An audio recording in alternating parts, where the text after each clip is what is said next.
Welcome back. Drugs కేసులో కేవలం సినీ పరిశ్రమనే target చేశారా?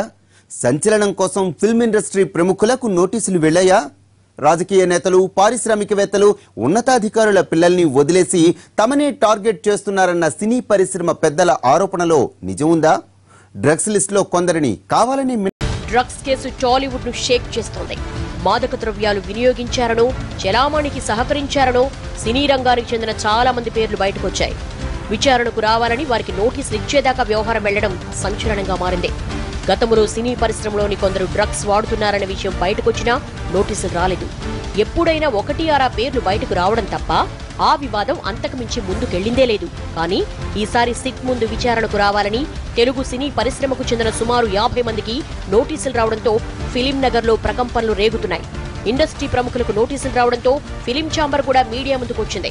ఎవరో కొందరు చేస్తున్న పనికి మొత్తం పరిశ్రమపై నిందారోపణలు తగవంటూనే డ్రగ్స్ ను అరికట్టడానికి తమ పూర్తి మద్దతుంటుందని సినీ పరిశ్రమ పెద్దలు చెప్పుకొచ్చారు.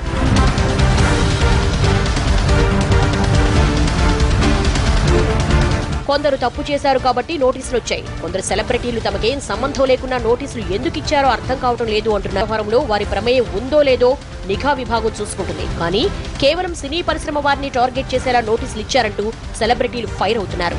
ఇండస్ట్రీకి సంబంధించిన వారిపై ఏ గాసిప్ వచ్చినా సామాన్యులకు ఆసక్తికరమే. ఆ రకంగా ప్రముఖులం కాబట్టే తమను టార్గెట్ చేసినట్లు ఉందనేది కొందరు సెలబ్రిటీల వాదన.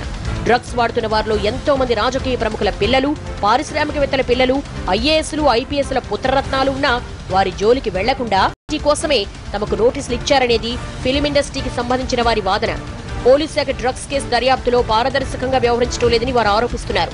చట్టం ముందు అంతా సమానమైనా కేవలం సినిమా ఇండస్ట్రీనే టార్గెట్ చేశారని ఫీల్ అవుతున్నారు. మరోవైపు పరిశ్రమలోని కొందరు కీలక వ్యక్తుల ప్రస్తావన లేకపోవడం కూడా చర్చనీయాంశమైంది.